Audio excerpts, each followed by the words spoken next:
What's up, everybody? It's the Blizzard King. I love you guys. I'll talk to y'all later. Well, I be damn. Look who done come up in here. Hey, it's Kunta Kinte and Ebola. Famine and blood diamond. Auto theft is up in the city. Carjacking is up. Robbing is up in the city. But check this out though. If you're in the car by yourself, make sure you got your mirrors adjusted. Make sure you stay alert. Cause it's up in the city. Carjacking is up, man. And if you got somebody in the car with you, riding with you, 1, 2, 3, or 4 people, everybody can't have their head down in their phone. Everybody can't be sitting right there counting their money. Motherfucker can't be asleep. Motherfucker got to be alert out here. And you got to keep that tool on you. The dirty one, the legal one, keep that tool on you. Keep your eyes open. Watch these streets with a third eye. Them victims, this shit happen. I mean, folks always be talking about how bad Memphis is and blah, blah, blah, blah, blah. Like, if you go outside, you just gonna get shot. Man, it don't work like that, bro. You know what I'm saying? 9 times out of 10, the people that's getting shot on, I ain't saying everybody, because you always some innocent victims that shit happened to. But 9 times out of 10, man, the people that's getting shot is the people that's involved in shit. You see what I'm saying? Well, just ain't going to slide on you because you going to the grocery store, man. Like, come on, man. Memphis is not the greatest, but it's not the worst either, man. There's some spots in the M, man, where you can just go and you just be cool, man. Hey, man, say, man, let's make Memphis great again. Believe it. Kenny Kane, baby, the bop way, baby. Bop, man. What up, law-abiding citizens? Look at this shit. Most dangerous cities in the world. Look who the fuck first. Fucking Memphis. Number 10 in the world. Not the United States. Or the world, Craig. And I know why. It's because of us. And we gotta fix this shit. We gotta fix it. This don't make no sense. Crime index. We ain't got 1 million people. We number 10 in the world. Then a lot of y'all get y'all monkey ass on here and say, oh, Memphis ain't the only place it's bad at. Fuck out of here. It's above Baltimore. It's above Detroit. It's above St. Louis. It's above Oakland. It's above Milwaukee. It's above New Orleans. It's above Chicago. It's above Philadelphia. It's above Atlanta. It's above... Listen, man, don't talk to me, nigga. We got to fix it. Memphis. Fuck everywhere else. We got to work on Memphis.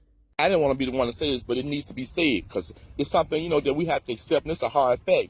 And one of the things about Memphis that went terribly wrong is we as citizens and our leadership, we just simply got comfortable with crime. We sat here and ignored it for so long. It's like a bad tooth. It just got worse and worse and worse and worse until finally we had to get some help. The help we got, some people think we got help from a bad doctor, which would be, you know, National Guard coming in. And others think, well, as long as you get the tooth pulled. I mean, how do we come together as one on this issue? Because what I'm not liking is the fact that people are arguing back and forth on both sides. And there's been criticism, you know, criticizing each other about what each other believe. You got to ignore some things, find common ground so we can stay united. Don't divide, stay united. Find a common ground that's going to benefit both of us, because all these issues that are coming up now, I'm glad they're up because now we get a chance to work on these issues. We got to get back into our communities, right now, while everything is at a standstill and people are afraid to move around or whatever, but they was afraid at first. People were leaving out their house, looking over their shoulder everywhere they go. So let's not deny that there was a crime problem, no matter how it got there. If it come from lack of education, if it come from lack of funding, it still ended up being crime. So we can all say crime was an issue. So let's stop playing like it wasn't. From Memphis, and I gotta be quiet, bro, because I'm literally in Castella Heights, one of the most dangerous places in South Memphis. In Memphis, you do not, I had to tuck in my chain, twin. You do not want to be caught up over here. They got thousands of homicides. Like, I'm literally being quiet because in Castella Heights, bro, you don't come over here. This is the most dangerous places, bro. They will shoot you for no reason. They will rob you for no reason. Like, bro, they literally raking in 100 homicides a day, and I'm not trying to be the 101. Let me get up out of here, bro. This is Castella Heights. Let me get up out of here. Everybody be quiet, bro. I'm literally at Cane Creek. This is where Mr. Brr himself, like literally, bro, you do not want to get caught over here, bro. I don't even supposed to be over here, bro, but Mr. Brr himself is literally gonna brr somebody out here, bro. Cane Creek, one of the most dangerous apartments in Memphis. You do not want to be caught up over here.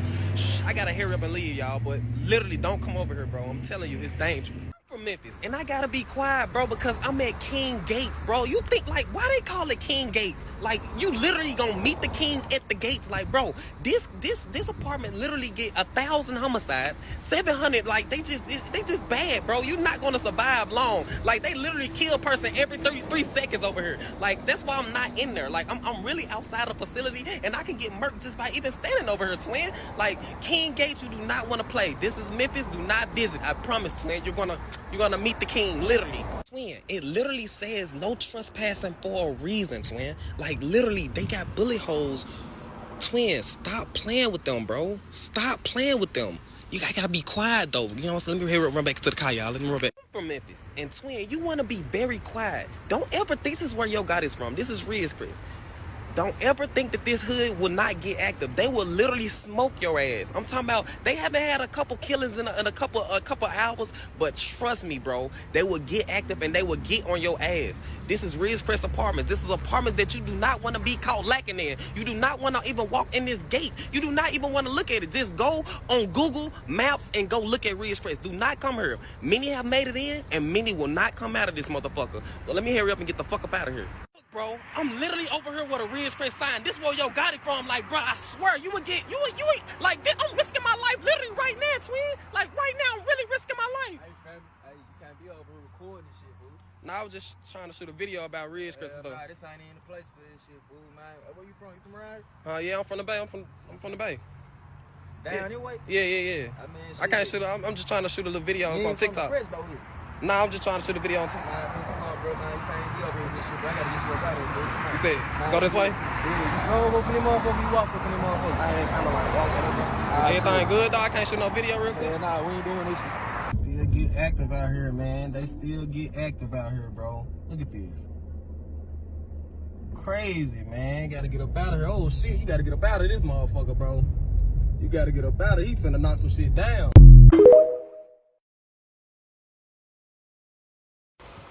Hey, what's up, everybody? Welcome to the broadcast. I have some video footage I want you all to check out. And it's basically black people in these different towns like DC and Memphis who have experienced the results of Donald Trump's so-called National Guard invasion. And surprisingly, you got a lot of people who seem to appreciate what the man has done. I mean, it is what it is. So let's check these videos out. Y'all make sure y'all subscribe to the channel, DennisSpurling podcast, of course, and then go check out my Law and Legacy channel where we're going to explore this and other legal topics a lot more. And as you see, I'm live from my backyard, just enjoying my morning. And we'll talk about this a little bit more. But I have some very interesting predictions. I think there are going to be many people who are going to say, oh, no, that'll never happen. But we're living in a time where never happened seems to be happening every day. So you all check this out. I'll be right back. Check these videos out. Might be formal martial law, but it is de facto martial law. I bet you 90% of the people in Memphis and Shelby County, and you can ask 90% of the students in Memphis, that they would ask them where the midterms, but moreover, ask them what's the difference between experiencing martial law and experiencing what it's like to be driving down the street in black neighborhoods, knowing at any given moment you could be pulled over for what the elders used to be calling driving while black. What's really disconcerting is that it is conditioning us to yield. And so that's the thing that follows. At the end of the day, we're all being told what not to do, what we need to carry, and all of that is just preparing and conditioning you to yield your rights, your privileges, all of that. Next, I think it's layered and it's complicated because, one, I think the outside perspective of Memphis is dangerous. People don't understand the day-to-day lives in Memphis. Right. So I like these moments that we're doing now where people are able to just see us casually having conversations as intellectuals on campus at our jobs, because you would think that we were under like gunshots as we're working, let people talk about Memphis. I'm still nervous because, again, with racial profiling being legal, and then with, I'm just going to go ahead and say this, as a black queer person, I have relationships with multiple people on multiple levels of Memphis life. So no matter what happens, whether we're talking about this saturating of space or even these traffic stops, more than likely people I know are being affected by this, you know. Right. So that's why I'm kind of still wondering, who y'all looking for, and how long gonna take y'all to find them? And if the police ain't found them in all this time, what makes you think y'all gonna pop up on the scene and go on the right alley and there they are? This is not even a gift of those who made sacrifices before us. All of the folks who know this journey ahead of these young people, they are literally standing on the shoulders of that and don't realize it. Yes. So they don't fully see what is headed their way, because they have been so blessed so long and assumed, however, that I think the assumption is that the elders and the ancestors just kind of rolled over. And what they're going to discover is, no, they didn't. And if you don't recognize what they did to not have rolled over, then you finna be rolled over on. Now that's my tension. Our duty to inform them and educate them and challenge them and give them the contextual histories. And so that's right. I know that's happening in pockets. And I'm not saying that at any point in this institution's history or any institution's history it happened campus-wide and collectively. But at the end of the day, it is part of our responsibility to do that. And I know some of that is happening. And to your point, Dr. Roz, I think folks don't know what they have won until they have lost it. Well, you can't sleep on it, because the ones on the other side, they ain't sleeping. They've been plotting for decades. Ooh, with the right master plan.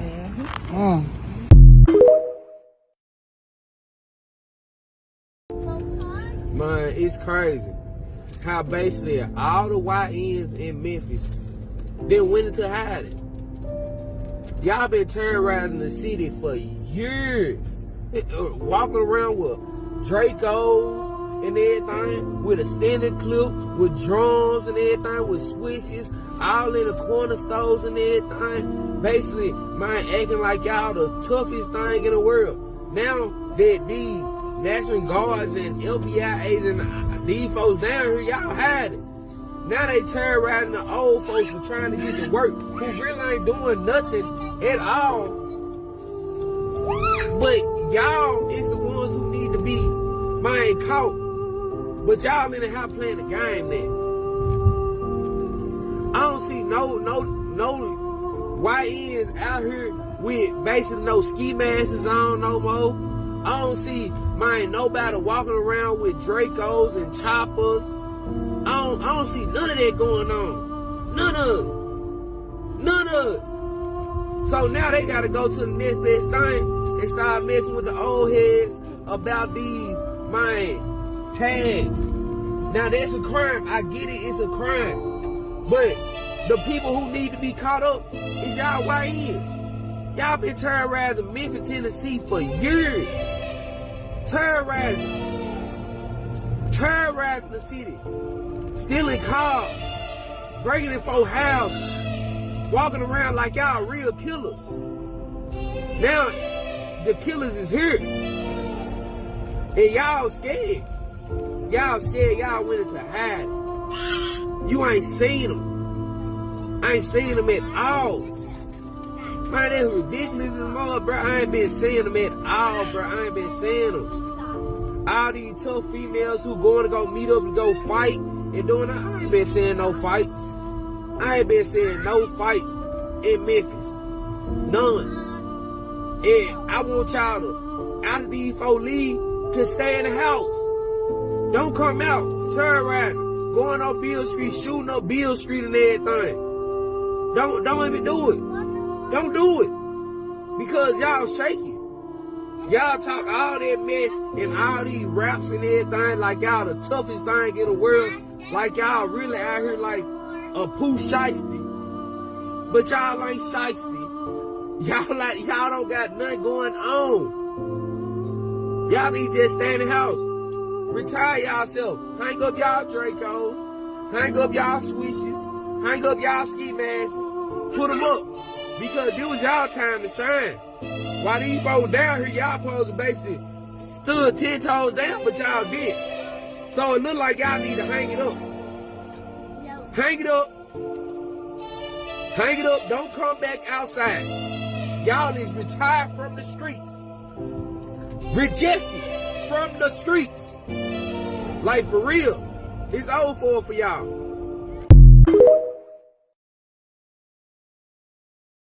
If you're a gang member in Memphis, Tennessee, you better retire right now because the feds have just unleashed 200 federal agents in your city. This is called the Memphis Safe Task Force. They released 200 federal agents, FBI, DEA, ATF, all that. They're trying to make the city of Memphis safer, so they're releasing all these agents to take over and stop crime. They already started arresting people and getting gritty. You might be thinking you're selling to the home, you're selling to a customer, whole time you're going to be selling to an FBI agent. Over 200 agents are in your city right now. So anything you got going on in Memphis, anything, just stop. The mayor is mad. He said this is an invasion of the public. But the feds don't give a fuck. They're tired. They're tired of Memphis being a shithole, so they're there to control shit. No, it might lead to racial profiling, so a lot of people in the community are scared about that. That it might target black neighborhoods and just start attacking people. You know how it go, man. The normal shit. This is nothing new. My question is, damn, the feds can actually just come into a city even if the mayor doesn't ask and just start controlling shit? So who really runs the city? Does the mayor run the city or does fucking Washington, D.C. run the city? My main problem with this is that we're not solving the root issue. We're talking about drugs, guns, and this is all product from poverty. Why don't we try to fix Memphis, get Memphis out of poverty, and we won't have these occurrences? Instead, it's just like political shadow, like, oh yeah, we went to Memphis and we stopped all these violent offenders and shit like that, and all these people buying guns and shit. Well, that doesn't change shit. The next people up are just gonna buy guns too. Like, what the fuck? Instead, we could, you know, enrich the communities, get the, you feel me, the vibes to change from killing and shit to, okay, let's make this money, okay, there's opportunity, okay, this, that, and the third. But this just looks like a political psyop, if you ask me. What problems are it really solving? But hey, man, let me know what you think. Do you guys think this is a good idea or a bad idea? And what do you think the outcome would be? Do you think the community will get better or worse? This is Why in Politics, man. Stay tapped in for more. Young guys of Memphis, I don't want no smoke before I say this. Why y'all in the house now? Y'all out here been spinning on your block, sliding on your ops and everything else, giving them all the energy. The National Guard is down there. Want all the smoke now. They want all the energy, and they're down here harassing regular citizens, regular 9-to-5, regular people that are just trying to go to work and have a survive through this economy. But y'all didn't went in the house and start playing PlayStation, Call of Duty, eating up all your old lady, Zuzu's and Wham. She ready to get your corn feet funky ass up off her couch and send your ass back out there on the block and get that money, because that's what all you been doing. Standing in a motherfucking local liquor store with your ski mask on, won't let nobody actually come in there and actually shop at that local liquor store because you act like you own it. So I don't want no smoke when I tell y'all this. Come back outside with that same energy. They want to slide on y'all. They got some energy for y'all. They gonna show you what it is. I'm just being honest, y'all. So y'all been so tough and so mayhem, and I don't want no smoke because y'all elevator screws don't even rise all the way to the top to a little bit because y'all motherfuckers crazy. I'm just being honest with you. But at the same time, y'all need to go and come back out because the regular citizens of Memphis just regular trying to get to work, trying to do their own thing, but y'all done ran in the house. So had that same energy y'all had all summer. That's just my opinion. That's just being honest. Citizens of Memphis will let you know.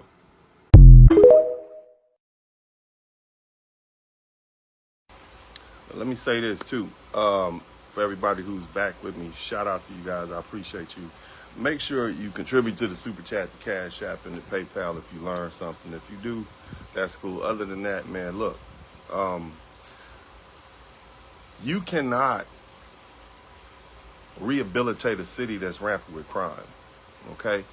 And I'm saying all that to say because there's going to be a lot of people who say, oh, no, the National Guard and policing black neighborhoods is not going to change the crime rate.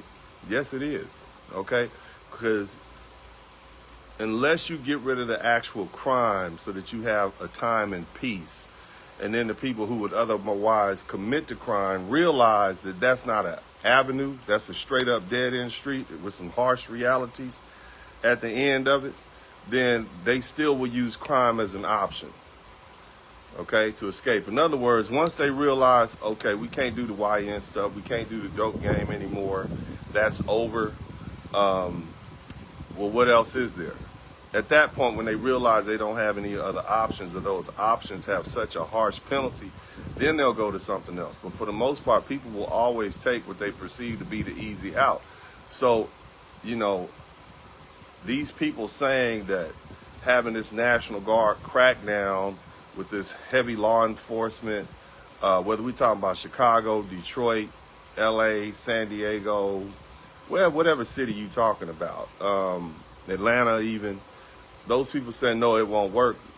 Well, what's the alternative? Continue trying to do what we're doing, what we've been doing. You're trying to rehabilitate people while at the same time,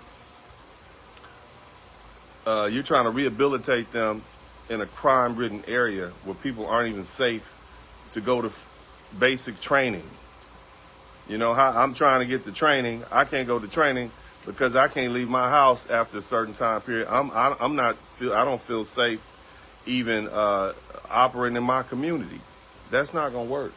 So, you know, despite what these so-called sociologists and people think, unfortunately, when you're dealing with hard people, you gotta, you know, use a hard hand.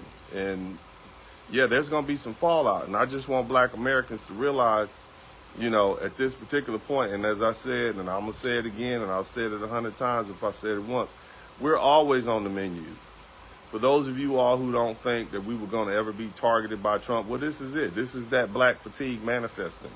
At some point, you know, white supremacy racism always kicks up his head.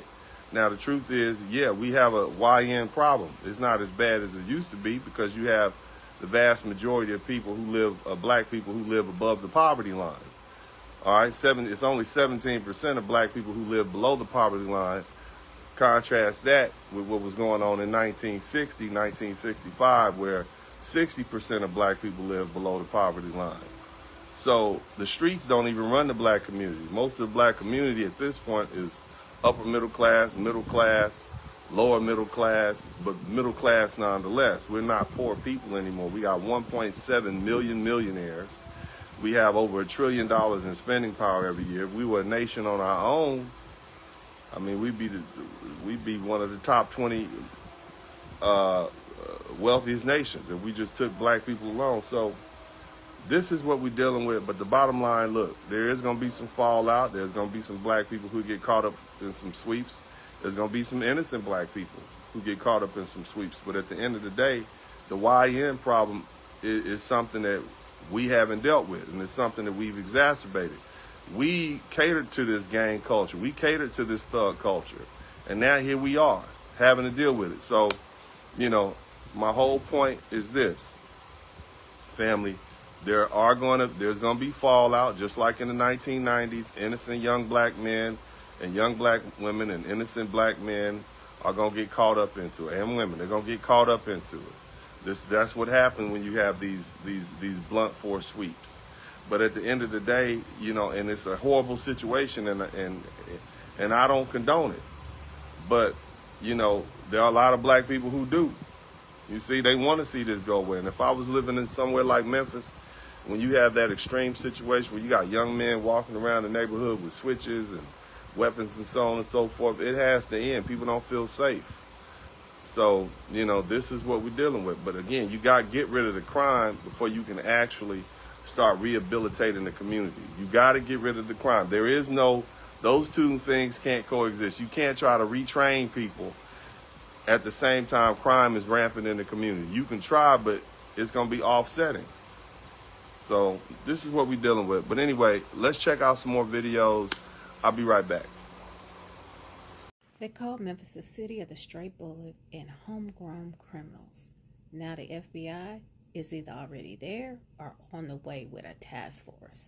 But they're not, just after the shooters. In 2023, Memphis had 349 homicides. Now it's being called the homicide capital of America per capita. FBI Director Kash Patel just deployed a federal task force, but let's be real, this isn't about support, it's a warning shot. Comment watching Memphis if you've seen this building. Share if your city feels like it's next, and follow if you're done waiting and ready to move.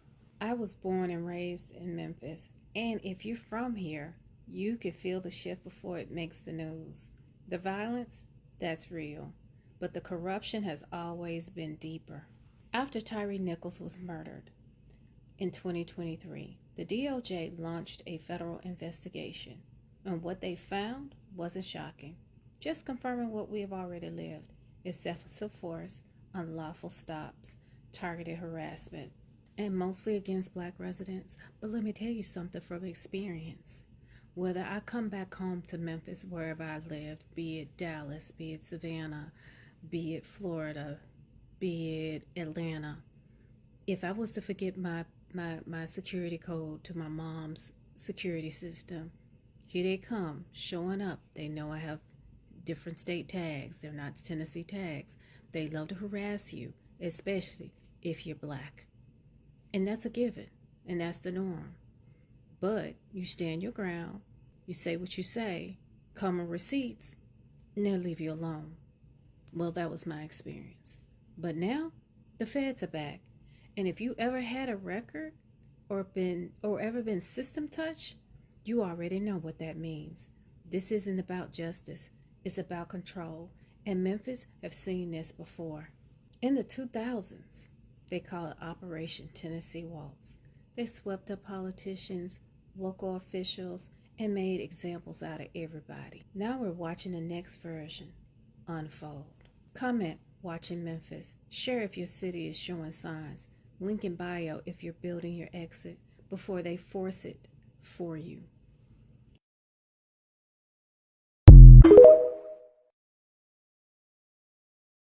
People really miss peace once it's gone. I really hope more people speak out like she is. Play the clip. Some of y'all might get mad at me. And at this point, I don't give a damn. I'm not into politics. I'm not into all of that extra stuff that people be losing their life over. I ain't into all that. We human. Whatever. But I will say thank you to Trump for bringing these National Guards and doing what they doing down here in Memphis right now. You know, for the first time in 5 years. Wow. I've been in my home for 5 years. Wow. And for the first time, my kids have been able to play in the backyard and be able to do it comfortably. Amen. I haven't heard a gunshot in 2 weeks. I haven't seen strange people walk up and down the street.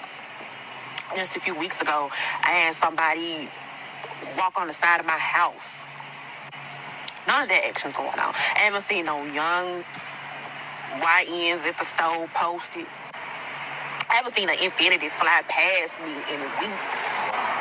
I'm sitting on my porch right now, and I'm watching kids outside playing. Amen. People outside walking with their kids, stuff I ain't never seen before living in my neighborhood. Amen. But all because we feel safe in this environment, unfortunately, because of the things that are happening here in the city. Amen. I hate it had to be this way, but I'm happy. Thank you, Lord Jesus. I'm happy. Honestly, I truly feel that this is just a band-aid to the problem. I don't think this is going to completely fix everything. But to have a moment of peace. Amen. Just thank you, Jesus. These are the voices that matter.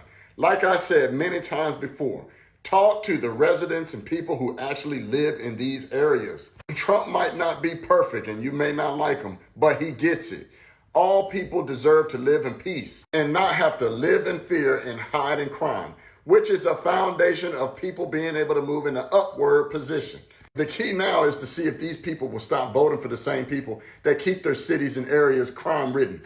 and vote for new people that will actually keep this thing going, keep the ball going and moving in the right direction. Shout out to this lady, and I hope more continue to speak out. As I say it many times, stop listening to media, especially legacy media, that is lying, and these white liberal protesters and these black KK collective groupthink talking heads that say that it's unsafe for what Trump is doing. These people are happy and cleaning up the cities. So let's continue to make Memphis great again. Anyway, for more mean tweet commentary, be sure to subscribe to my YouTube channel. And find me on Facebook and X, it's CraigLong45. And I'm on Instagram as official CraigLong45. I don't even know where to start. I just know a lot of people are asking me how I feel about Trump sending the National Guard to Memphis. So let's get it. Isn't this sad? Like, I did my own research, and I saw this one video stating that a boy, he was uncomfortable going outside. The last past 2 weeks since the National Guard has been activated, he has felt safe enough to go outside and play. I don't understand what else could be more heartbreaking than that. I don't really like how people are like, oh, well, the Reds and the Blues. I don't think it has anything to do with that. I think we need to, like, focus on the problem. People can't even go outside and play in their backyard because they're scared of getting shot. Does that not sink into you? Like, that's freaking sad. In my opinion, I can't really say much because in Charlotte, North Carolina, the same thing is about to happen. The same thing. If they keep it up with all these shooting and stuff, he's going to send them right there too. Everyone on call. That's just what he's going to do. And it's sad because I honestly want to say I wish this would have happened sooner, because I feel like if it would have stopped sooner, then maybe we wouldn't be where we're at today. But at the end of the day, neither here nor there. I don't know. My opinion, hey, if it's working, it's working. I mean, less people are dying, less people are getting shot, people are feeling more comfortable to be able to go outside. So I just hate it because at that point, not only is he implementing the military, but is he going to continue to do that through the trajectory of his term? And then after that, is he going to make it a law? I got so many questions that people can't answer, and that's fine. But I'm like, thumbs up if it's working, thumbs down if it's not, you know? Donald Trump brought the National Guard to Memphis, Tennessee. Hey, first of all, I do want to say Donald Trump has done everything that I voted for him to do. Oh, get mad, get mad. He is. I think he is the hardest working president we have ever had. You know what I mean? I've never seen, like, I always thought, like, what does the president do? Turn on YouTube. You're watching them at work every day. And as far as him trying to clean up the hood, because he's tired of hearing and seeing on the news people being unalived at alarming rates, carjackings going on, people having home invasions, people can't even let their kids go out and play, you know what I mean, without worrying about something happening to him. If he decides to go and do something about it and use his powers to do something about it, have at it. What, y'all mad at him? And as far as Chicago, trying to stop him, the mayor, oh, well, he's violating rights. What rights is he violating? Is he violating the criminals' rights to unalive everybody? Is that what the more I listen to liberals, the smaller my brain gets. I tell you, man, it's ridiculous. I seen a woman, right? She did an interview and she was talking about how good it feels for her kid to go out and play and for her not to have to worry about anything happening to her kid because the National Guard is there. And somebody had the nerve to say something negative about her and say that, oh, well, she's being a Republican bootlicker. I'm hearing about fatigue, but I'm telling you, your boy is getting fatigued now. The audacity for a woman to want her kid to go out and play without worrying about something happening to her kid because some YNs are out here acting crazy. You know what I mean? Like, we gotta, like, redo and restructure, like, our whole mindset. If the government's trying to clean up, remember that Tupac song? Again, dear Mr. President, tell us what to do. They acting up in the hood, send more troops. Guess who's doing it? Trump. So get mad if you want. And shout out again to the government, the governor of Tennessee for not standing in his way. I think he needs to do, and people are like, oh, well, he worried about, everything that's happening in other countries. He's not worried about our own country. It looks like he's worried about it, and he's trying to stop the crime. So shout out to him. Hey, Trump, I don't care what they say. Your boy is rocking with you 100%. I'm out, y'all. Peace. Y'all, I'm down here in Memphis and I see a lot of posts going on with all the law enforcement being down here in Memphis. And to be honest, y'all, I love it. I haven't heard any gunshots in about 3 weeks. I haven't seen no YNs, to be honest, in a few weeks. It's good. It's good right now. I ain't gonna lie. And I'm a big Trump supporter, and a lot of y'all ain't gonna like that. I understand it is what it is. We ain't gonna be on the same accord. But only thing I gotta say about this is that how long y'all gonna be here? How long y'all gonna stay? Because one thing I know about Memphis, man, they have some finessing ass people down here. So if y'all plan on leaving, because the YNs are put up, they know what they doing. Like the people that's doing crime, they know what they doing. They sitting back, relaxing, waiting on all this shit to die down for all y'all to leave. The government, the sheriff department, the undercover agents, FBI, they waiting on y'all to leave.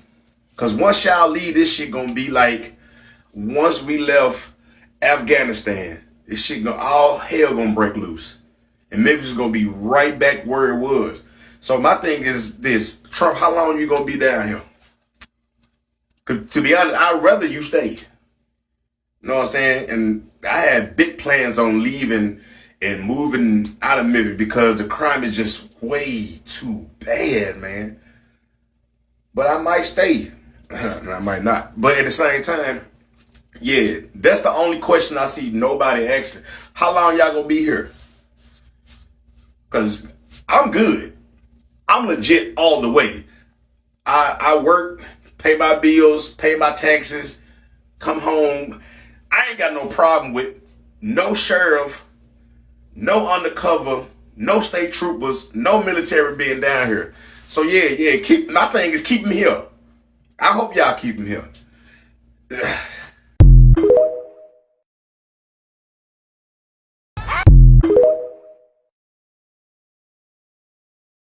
When the sis in Memphis says she's grateful because the last 2 weeks it's been quiet, it's been peaceful, her kids have been able to play, and y'all have a problem with that, it's becoming real clear who the enemy is. When you put your politics above the safety of black women and black children, you have completely lost the plot.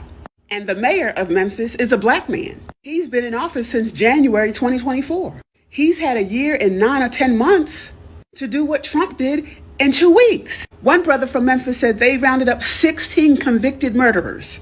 Like, what? And how often do black women say, part of the reason we're not soft, we're not feminine, is because we always have to have our guard up. We don't feel secure. We don't feel safe. And here's this black woman saying for this 2 weeks, she and her children have been able to function in peace. And y'all are mad at her.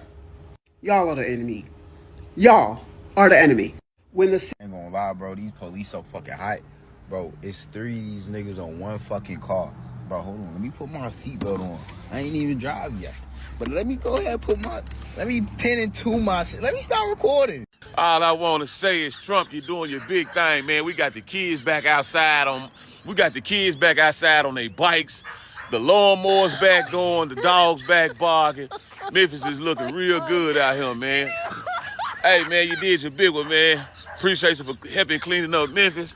Hey, MPD, well, I don't even know what to say about y'all. I done walked to the store. Y'all got me a bag of ice. I ain't walked to the store in about 20 years. You ain't got to worry about no pow, pow, pow. You ain't got to worry about no ducking. You ain't got to worry about them fins doing all that old shit. Man, it's beautiful. I'm talking about the traffic back going. I'm talking about the kids back outside. Hey,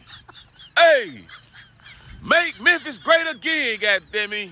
Hey, it's a good thing, man. I love when the plan come together. Hey, Tag Force, keep doing what you're doing. Hey, Trump, y'all keep doing what you're doing. National Guard, y'all keep doing what you're doing. Hey. ain't gonna lie, bro. I think it's true time. All I want to say is, Trump, you're doing your big thing, man. We got the kids back outside. I was against pretty much everything that was coming towards Memphis. I was against his National Guard. You got the kids back outside on their bikes. The lawnmowers back going. The dogs back barking.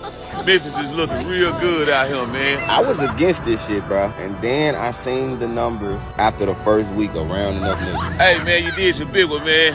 Appreciate you for helping cleaning up Memphis. These folks then got 16 convicted murderers off the streets in 1 week. Hey, MPD, well, I don't even know what to say about y'all. Black people, sorry. I can't wholeheartedly say they doing a bad thing now that I just seen them numbers. I done walked to the store, y'all got me a bag of ice. I ain't walked to the store in about 20 years. You ain't got to worry about no pow, pow, pow. You ain't got to worry about no duck. And I'm a real Memphis nigga. I love my city. Once again, nigga, this where I'm at. As I wait on the motherfucking bus. You ain't got to worry about them fins doing all that old shit. I'm in the heart of this shit. I love this shit. But I would be lying if I ain't just read them numbers and say, damn, that's a good thing. Man, it's beautiful.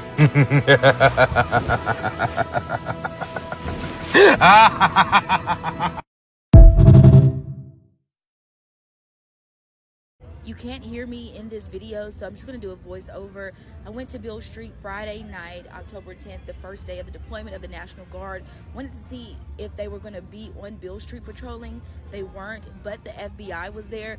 We saw 4 FBI agents, and then we also saw the Tennessee Alcohol and Beverage Commission patrolling on Beale Street. So this is what it looks like in Memphis with the Memphis Safe Task Force here.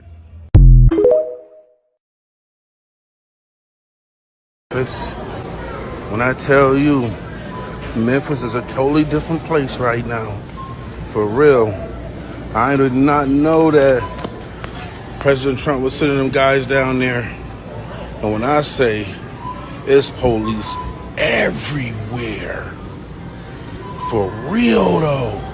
I'm like, you gotta be kidding me. I ain't never seen Memphis like this before. Cause I go down there and drop off a load at the hospital. You know, you see your normal scragglies, whatever, you know what I mean. Hospital, I don't know why hospital's always a place where they won't hang out at, but it is what it is. But traffic was different. Police is on every corner. I'm like, yo, I'm thinking that they was gonna send them guys to Chicago. Yeah, I know, see, I don't go to Chicago, so I wouldn't know that anyway. But boy, Memphis. Boy, I know they people's like, yes, crime is slowed down. I mean, it look like a totally different city right now. The vibes are different. I don't know, I guess it's just me, man, but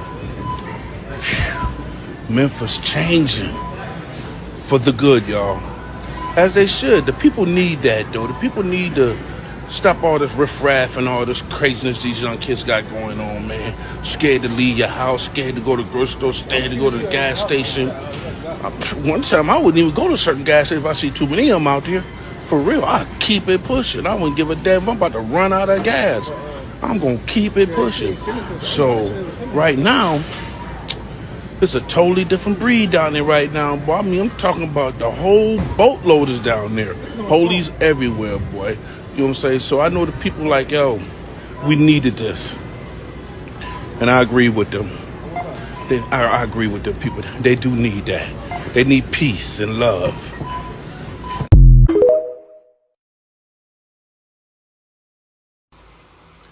Hey, what's up? Welcome to the DennisSpurling podcast. I'm here in the backyard and I'm on my lawn legacy this morning. And you know, I know you all are used to seeing me with my suit on and my, you know, at my normal workstation. But, you know, it's the morning and I'm enjoying my backyard here, sipping my coffee. Make sure you go get some Coffee King coffee. That's my brand. And so if you have an opportunity to make sure you look up Coffee King International. We'll be back up and rolling, working with Amazon in the very near future. But I want to talk to you all, so make sure you check that out. But I want to talk to you all about something very serious. having to do with my prediction on where Donald Trump and his federal law enforcement crime crackdown is going. So, and I've been watching the effects of DC.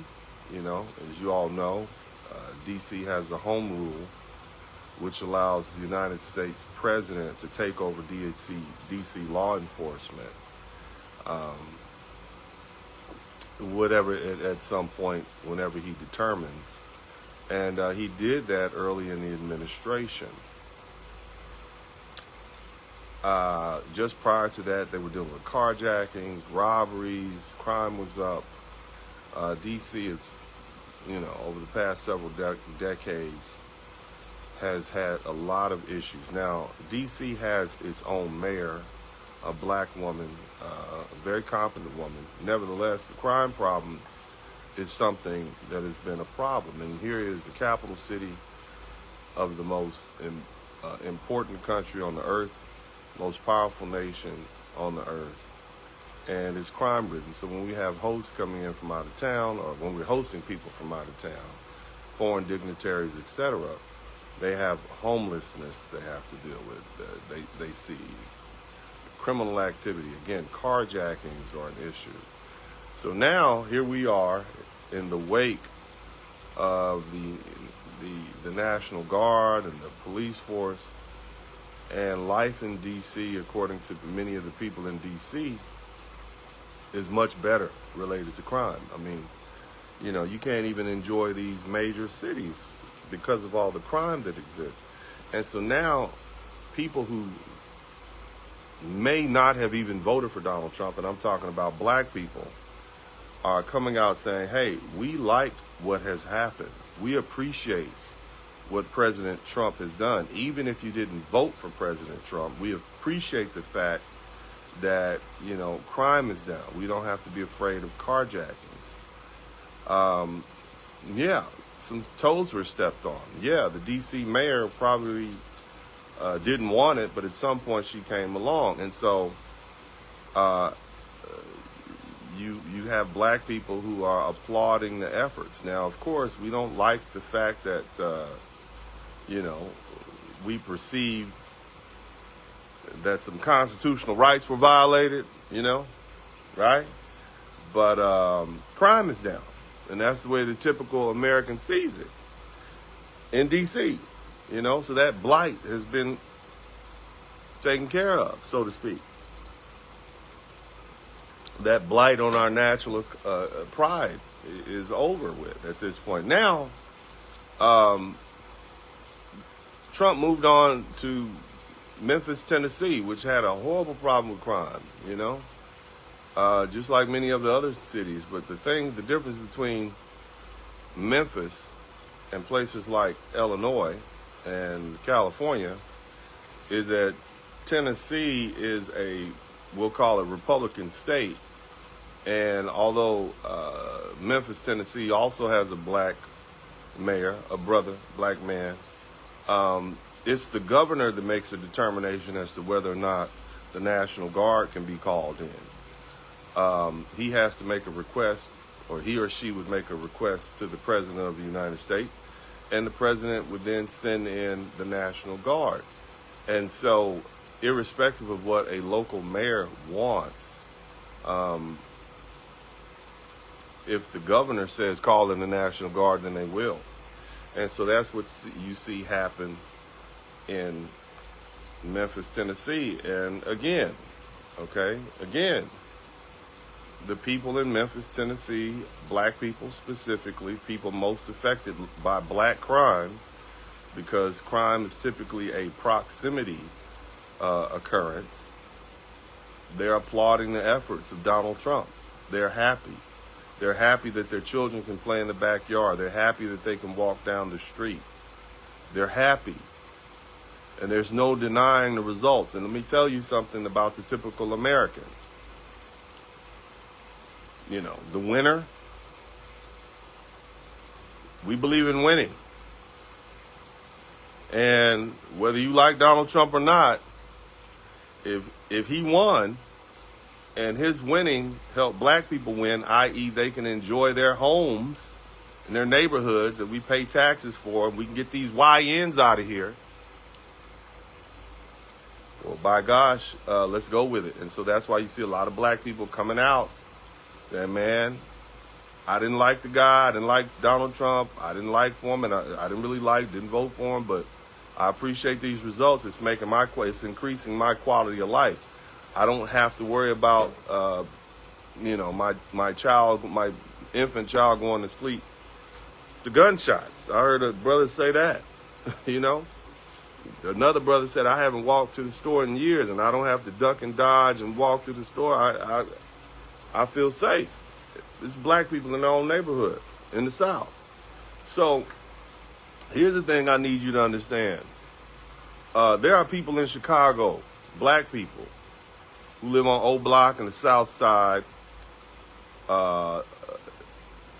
who want Donald Trump to bring the National Guard. I know Brandon Johnson, the mayor, and the governor say they don't, but a lot of that has to do with the fact that they have their own interests, and I don't want to dig too deep into that. I don't want to speculate as to why they don't want the crackdown, but I'll say this, part of it has to do with ego. You can't come in here and tell us what to do, Mr. President of the United States. Much of it is political, especially considering that the Illinois governor apparently is positioning himself to run as a presidential candidate, okay? But bottom line is there are black people in Chicago that want the National Guard to come in and clean up Chicago because it has been a national blight. It is an embarrassment to black people all around America, i.e. these YNs running loose and unaliving people and committing all sorts of mayhem and crime. Now, the question we need to ask ourselves is, knowing that we know who our president is, whether you voted for him or not, whether you support him or not, obviously the president will find a way to get done what he plans to get done. Now, it was easier to use the National Guard in D.C. because they have the home rule, which gives him direct authority to do it.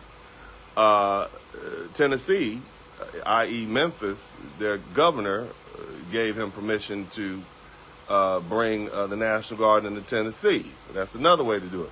So the question is, how does he solve the problem of bringing federal troops, federal National Guards, into D.C.? Now, they already experimented with just flooding Chicago with federal agents, ICE agents, under the auspices of looking for illegal immigrants, okay? But the illegal immigrants in Chicago are not the source of the gang problem.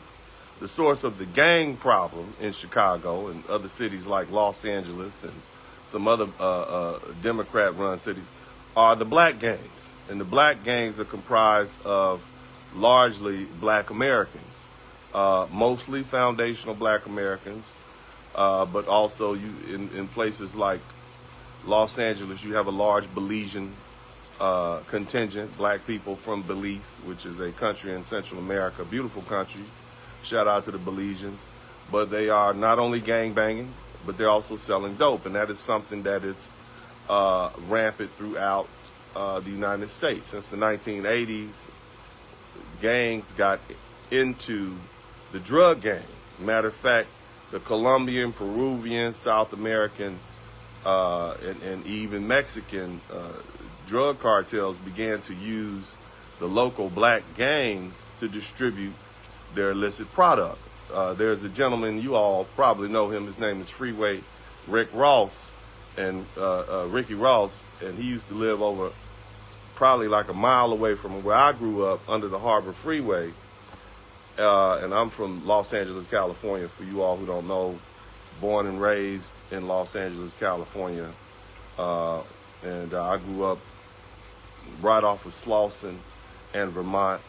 Graduated from Manual Arts High School way back in the 1990s. So I was in the thick of it. So these names floated around the community. I grew up with these YNs. You understand? Before they were called YNs, they were called gangsters, whatever. But what I'm trying to explain to you is they're going to find a way to get the National Guard in.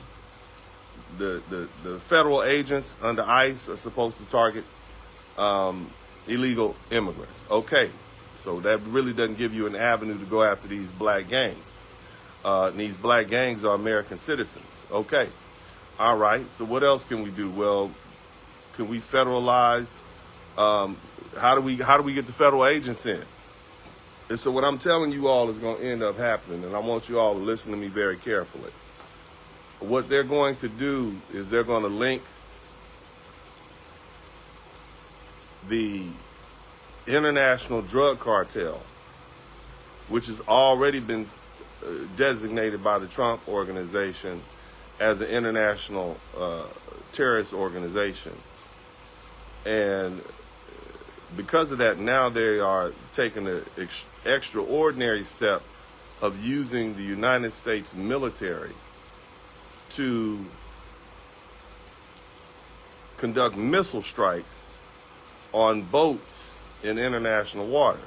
In other words, these drug boats that are coming off of Venezuela, and they even got one in the Pacific, they're bombing these boats. It's extraordinary. And when I say extraordinary, I mean it in the sense of an attorney speaking. This is extraordinary. This is unheard of. This is clearly, or at least for the past 40 or 50 years, this has been a law enforcement issue, but now it's become a military issue. So you go from civilian to military as far as jurisdiction, which is extraordinary. And they literally are using missile strikes to unalive people in boats. It's not like the Coast Guard pulled up along them and searched the boat and found these people in possession of, illegal narcotics, XYZ. No, they said, we have determined, based on our surveillance, that you are transporting illegal narcotics from this country, which in its eventual destination is the United States of America. Or, that's their conclusion. And the reason I say it's a conclusion, because there's also people in Europe who consume these illegal narcotics, and you never know. This particular boatload of dope might have been meant to go to London somewhere, but the United States, no, we're not going to take the chance. We're just going to send a missile and blow up your little ship. So, with the people on it, okay? And so that is extraordinary. And so if they're going to take those steps, that's a huge stand. That to me is tantamount to a war crime. You recently saw the brother who was in charge of the Caribbean fleet. I'm just going to call it Caribbean. He retired. He said, look, I'm out of here. He was not going to be the fall guy. I've gone to great lengths to discuss black Americans, specifically Letitia James, Fonnie Willis, allowing themselves to be used as to do the dirty work for certain political parties. And this brother, just promoted to the position, said, nah, you're not going to get me. And the brother, I don't know the brother's name, but he retired. I'll try to find a clip on that and throw it in there. But no, the brother retired, because to me, when I look at it, these look like war crimes. So if you ever want to take a trip overseas and you don't want Interpol running you down because you got a warrant out for your arrest from the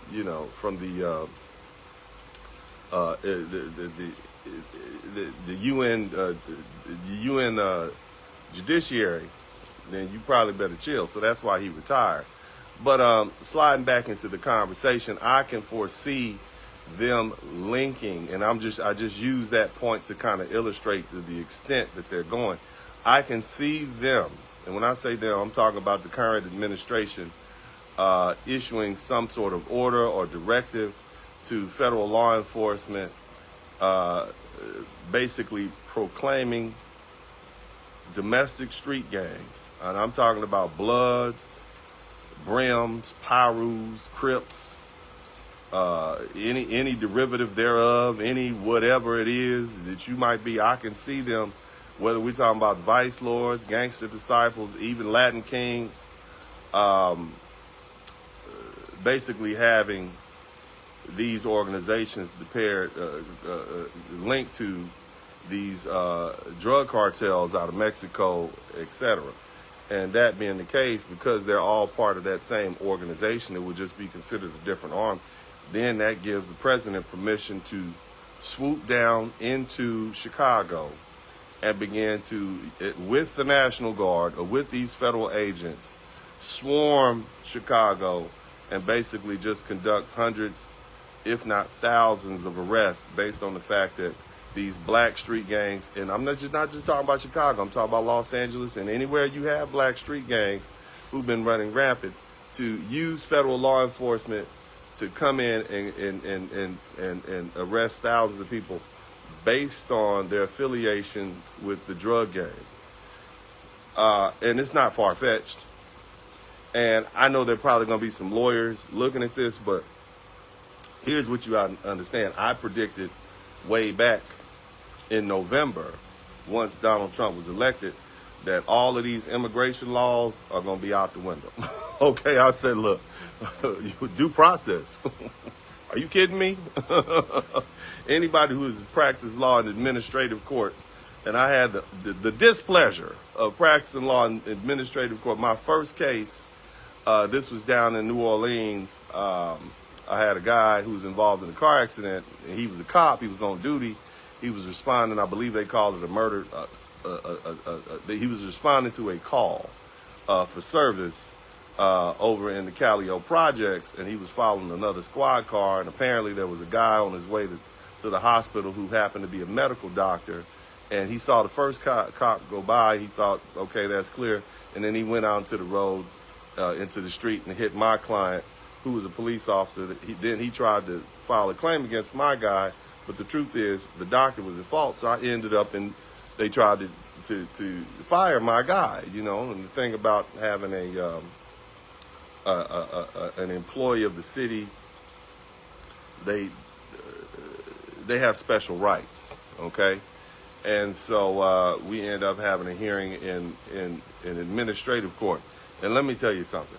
They don't teach that in law school, okay? You are just in there winging it. And I recall they have a due process, but not really. You see what I mean? And that's anybody who's practiced law in administrative court understands exactly what I'm talking about.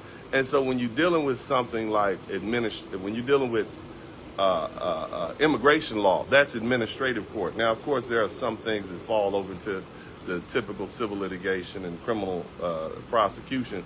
But administrative court, those people can do pretty much anything they want to do. Matter of fact, the judges aren't even called judges. They're really administrators. They administrate the law.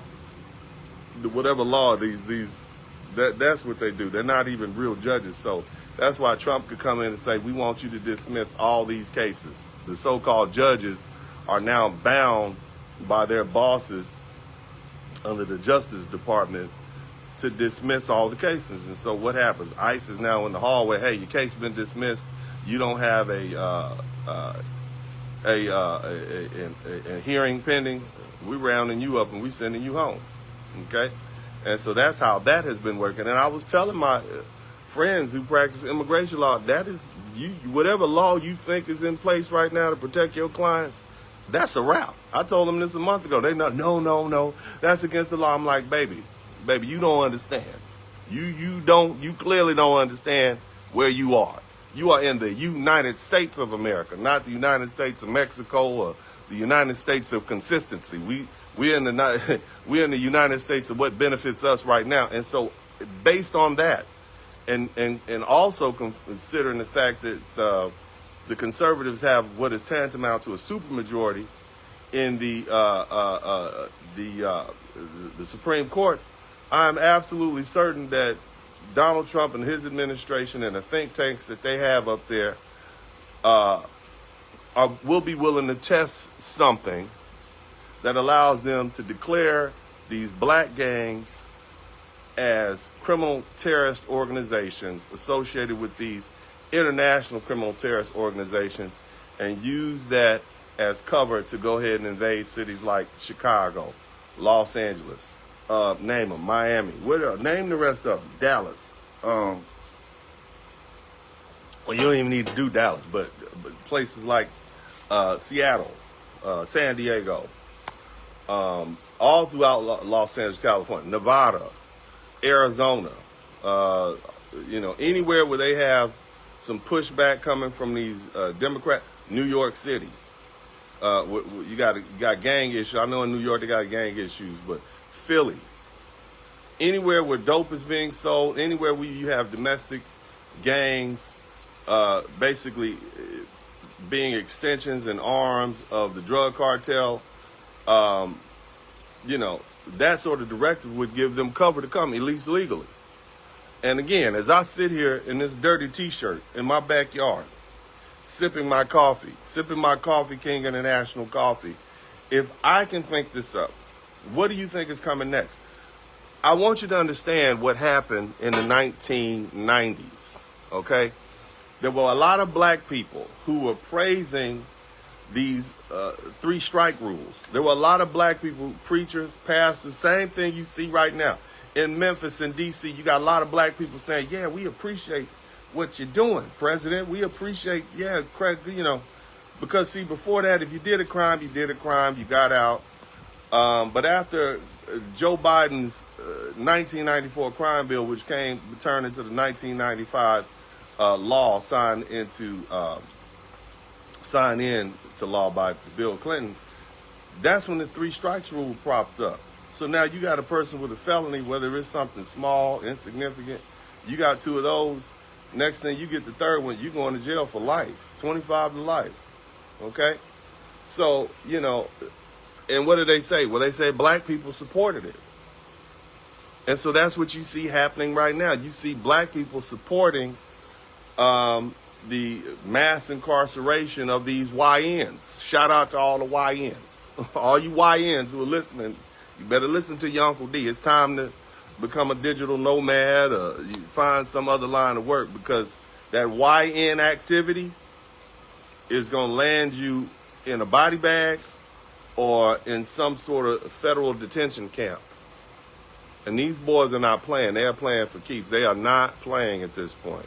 Because, see, we are not living in the 1990s in the wake of the civil rights movement when black people had all this moral authority, where we had marched. No, that ain't where we at. The world knew our story at this point. We were able to rewrite our story, from being a bunch of ignorant people who on plantations who were just, bringing down America to the 1960s, where they saw us stand up in the 1970s, and they saw all this black greatness, and it had been building from, the Great Awakening that happened in Harlem, the Harlem Renaissance. And so people saw that cabal of intelligentsia and thoughtfulness and education, and so we were able to build on that. And so by the 1990s, they were willing to give us the benefit of the doubt. But at this point, because of the denigration and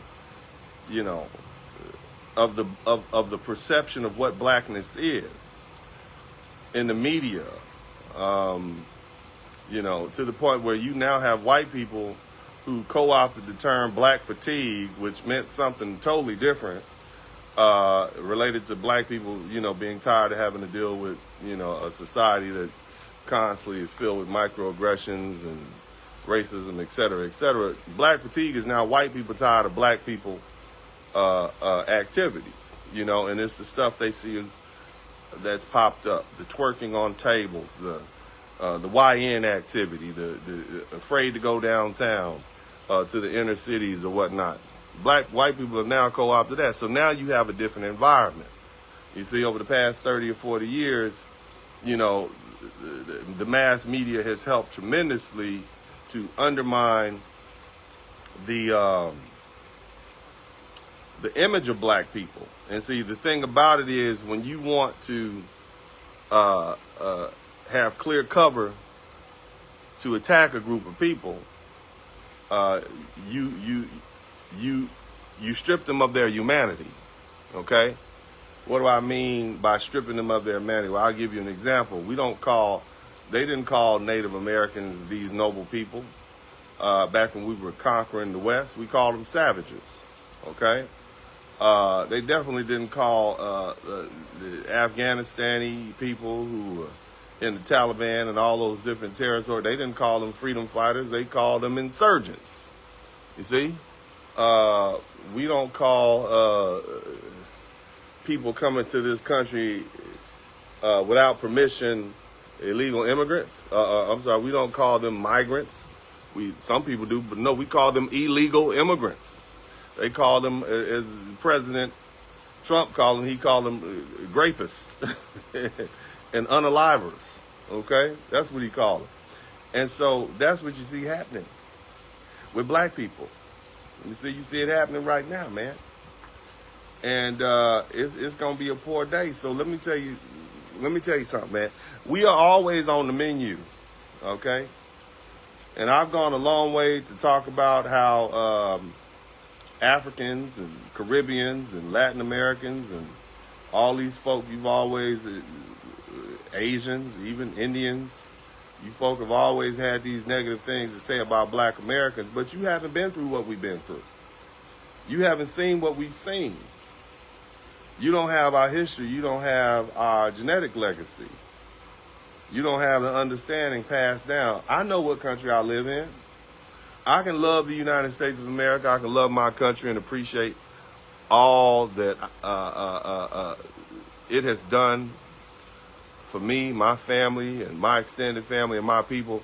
But then also chastise it for the horrors that is perpetuated on my people and other people. I can do that. Hell, even white people are not safe in this country, especially the Irish and the Italians and the Polish. When they first came to this country, they had to deal with discrimination, racism, and targeting by law enforcement. But back to us and today. You YNs better get up. You better get a job. I'm going to tell you now, this is a different environment. There's little to no tolerance. Anytime you can watch for the past year or so, families being separated, children being snatched away, people being locked in cages who are sick and ill and die. What that means is there's no public sentiment associated with punishing people who have committed crimes. And let me just be honest with you, okay? Coming to this country illegal, yeah, it's a crime, but it's not carjacking, it's not dope dealing, it's not selling dope, it's not unaliving people, it's not any of that. And again, I said earlier, crime is a proximity thing. You commit crimes against the people that live next to you. So the 90-something% murder rate in the black community, the vast majority of that on an annual basis is black people killing other black people. Now, I'm going to be honest with you. Typically, it's not criminals killing innocent people. Oftentimes, the people who are being unalived by these other people are also criminals themselves. Now, as a law-abiding citizen, as a black man, I typically don't have a problem with criminals killing other criminals because of the criminal dealings that they have with each other. And see, that's one thing that a lot of white folk, what about the black-on-black crime rate? You mean criminals killing criminals? Why would I, as a law-abiding citizen, have a problem with criminals killing criminals? Did the Italians have a problem with mafia members killing other mafia members? When the Irish were at war with each other back in the 1800s or 1700s, when they actually 1800s, when they first came here in New York, those gangs of New York, there's a movie out about that. I didn't have a problem with that. Criminals killing criminals. Okay? It is a blight on the black community. We don't like to see it. And of course, there's some promise in those young men. But if they want to throw their life away and unalive each other, well, that's their choice. It's America. I know that's harsh, but it's true. You can't stop people from, free will. Exercise your free will. The problem that I have is, and the problem that most law-abiding black Americans citizens have, and the problem that most brothers and sisters who got out of that crime life and got out of that degenerate life have with you YNs, is that we get caught up in it. You're the reason why there's this perception of black people as not being law-abiding, even though the vast majority of us are law-abiding, hard-working folk who want to just take care of our families and live the highest quality of life possible and live the dream that our ancestors died and fought for. That's what we want to educate our children, take a little 2-week vacation every couple years, enjoy our lives, enjoy our wives, enjoy our family members, etc. But you all make it hard for us. And so because of that, most of us really don't care. We don't care. When I say we don't care if Trump sends in the National Guards and locks you up. We don't care. See, a lot of you YNs and a lot of you criminal types, the drug dealers, you are able to exist in this country because the law and the legal system prevents hardworking, law-abiding citizens from taking action against you. We know where you are, but we don't want to risk our lives trying to get rid of you. But if the government is going to step in and do it, why would we stop them? And largely, the people who are protesting against it, like your Brandon Johnsons and all these other politicians and whatnot, it's just the role that they have to play. It's performative, largely. It's ego tripping. But the average everyday citizen who has to walk down these streets and worry about their daughters being attacked and their sons being attacked and their property being stolen, their lives being threatened, we don't care about the folk coming in wiping y'all out. I know that's harsh to say, but see, this is not a black thing. You see? This is a law-abiding thing. I have to play by the rules, but you get to break the rules. They tell me my gun rights are restricted, but you because you don't abide by the law, you do whatever the heck you want to do. We're tired of that. So if Trump is going to send in the National Guard and declare you all terrorists, well, you are terrorists. You're terrorizing the city. You've been terrorizing these neighborhoods and communities at least since the 1980s. That's been almost 50 years. At what point do we go ahead and draw the line and say, yeah, go ahead and get them? We did it already in 1995. What makes you think we won't do it in 2025 and all Trump has to do is issue a directive and designate these black gangs, Crips, Bloods, Vice Lords, Gangster Disciples? Y'all know them. I want you all in the comments section to name all the names. It's a different time period. People are tired of you all. You can't go downtown. You can't do any shopping without seeing these gangsters and criminals and thugs and whatnot. That's not what people work hard for. We would rather get rid of you and start again than keep trying to deal with you and risk our lives. That's what's going on right now. That's where we are. It's the harsh America that we live in.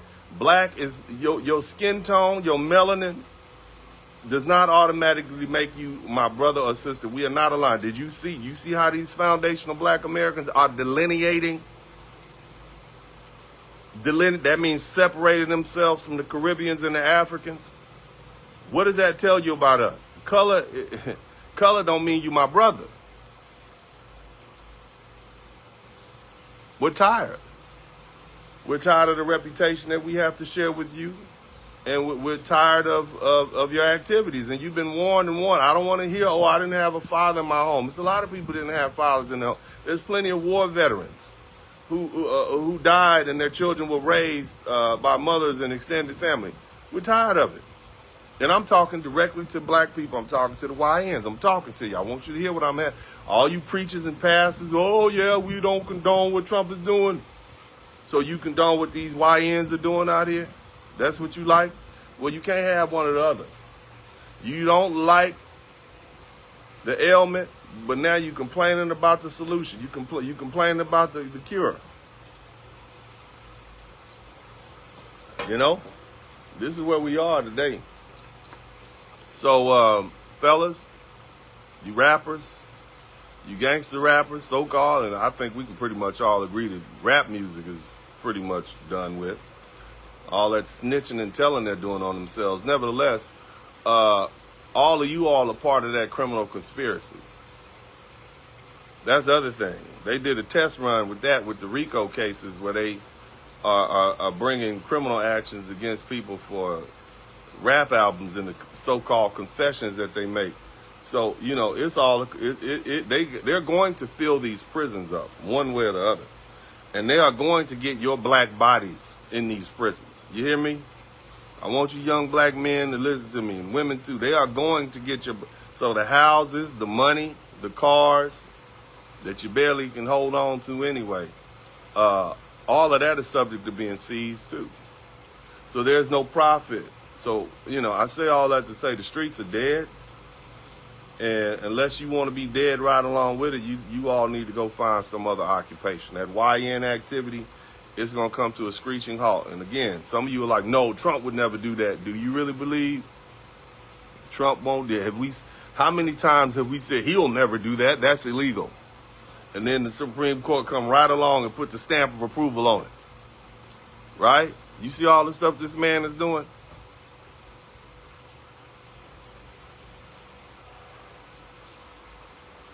I don't really think you all believe fat meat is greasy. I don't think you all, I mean, look, you know, again, it's extraordinary. Some may say it's illegal. But you'll be surprised what can be made legal in the United States when there's necessity. Because remember, sometime, at one point, slavery, which is a highly immoral act, right? And I say immoral loosely because slavery is actually sanctioned in the Bible, okay? So when we talk about morality, you know, we typically rely on the Bible. And if the Bible says it's legal and actually discusses slavery openly, then is it really immoral? That's what's cold. Like, I'm just saying, you know, so, you know, as you know, as you know, you can kind of rationalize anything. This is where these people are coming from. So, you know, let's make, you know, so you can literally rationalize anything, family. And so what I suggest you YNs do, man, give it up. Give it up. It's over. You'll be lucky to see the inside of a prison. You see, these people are gonna start shipping you all off. You'll be lucky. You're gonna end up in a body bag somewhere for a long time. You'll never get a chance to redeem yourself. You'll never get a chance to see the streets again if you get a terrorist charge and end up doing 30, 40, 50 years. You'll be an old man. This won't be the first time they've locked up black bodies for convenience. It won't be. You see? So, you know, don't get caught up into this wave. Don't get caught up into this experiment because, again, let me say it again. Black people generally at this particular point, no, we're not supporting that activity. We're not. We're not. It's too much. I'm just saying, family, it's too much. And as somebody who saw so many young black men taken down by other young black men growing up in South Central Los Angeles, you know, and having sons myself who I don't want to get caught up. I don't want them getting caught up in that, meaning that, you know, it's more likely than not, it's not going to be some white racist cop who hurts my children. It's going to be another young black man that could be my son. And that's unfortunate to say. But, you know, it is what it is. Of the 5,000 some odd black people who are unalived every year, about nearly or 4,500 of those are black people. The number of white folk, the number of cops who unalive black people every year is about 900. Okay? And again, many of those people are involved in criminal activity. Nevertheless, you're more likely not to get unalived by another black person than you are a cop. So, you know, I'm worried about my own son, so we can get rid of you and get rid of that threat. Oh, well. I'm worried about myself. It's over. And you YNs need to understand that it's over. Nobody feels sorry for you. We don't want to hear the sob stories anymore. Too bad. So sad.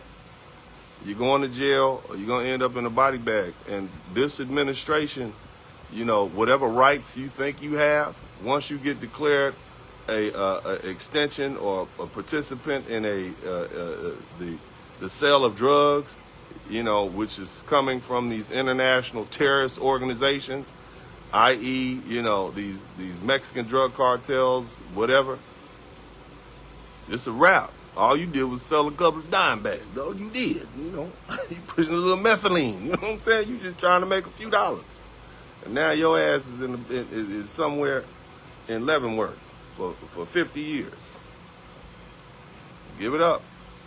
That's my take on it. That's prediction. I can see it coming. And again, if I'm sitting back here in my backyard enjoying my day, and I can figure this out, don't you think those brilliant people up in Chicago, those brilliant people in D.C. trying to figure out the Chicago problem, don't you think they're thinking of these same things? So it's not too far-fetched. But anyway, I look forward to reading your comments. I can't wait to hear the people say, "Oh no, this will never happen." I'm looking forward to reading that. Shout out to everybody who's contributed to the Super Chat, the Cash App, and the PayPal. As you know, when I do this back here, I just like to let it flow. And so I will definitely give you a shout out the next time I go live from my main studio. But God bless you all. I wish you well. And look, the things I tell you are from a place of love. I'm talking to you as your Uncle D. I don't want to see any of you get hurt. But I would be doing you a disservice if I didn't tell you that, you know, if I knew there's a storm coming and I didn't tell you about it. At least now you got, you know, a little time to get yourself together. You see, you got a time to begin to change your activities, at least do some deep soul searching, because whatever issues that you have, the minute the federal government gets hold of you, the issues are going to be amplified. Something to think about. This is Uncle D. I love you all. Love you all, and as I always said this time, I'm out. What's up? Welcome to the broadcast. This is Uncle D. People wash their ass in the tub, Kamala Harris. You would tune in to Uncle D. D's black man talk. Pull up, homie, take a seat. Don't be a shadow watcher every day. You learn something, then you earn something. And let them know and drop some money in the plate. It's getting cold, ladies, talking ratchet. There's a king here, grab your coat, zip your jacket. Keep quiet for a second, close your jaw. Attorney Spurling, this ain't pearly, know the law. Talking Constitution, pushing pins when he shooting, give him that. Masculinity, just for the record, sprinkle that. You can keep your cat, gotta cut it. Only cat he rubbing, gotta love it. I call it Holly Buddy. Gotta vote your interest, voting earns. Presidential, this is for the money that I earn. When you gon' learn, my people, that evil mixed with evil. No matter what you're doing, baby, this ain't equal. Sometimes when you're special, you get hated. The test is for the best, you're damn right, my people made it. Uncle D, Blizzard King, you been served, gotta notice now. Black men out here know we winning, gotta hold it now. Uncle D, you been served, get your notice now. Black men out here know we winning, gotta hold it now.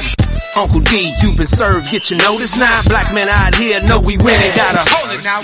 Uncle D, you been served, get your notice now. Black men out here know we winning, gotta hold it now. Hey man, I'll do what I do. Somebody need to whip your ass. Get up and whip him, Sweets. Hey, don't be putting the money in my hand all rough. Take your ass out here. You buy you a Flowbee and cut your own damn hair from now on.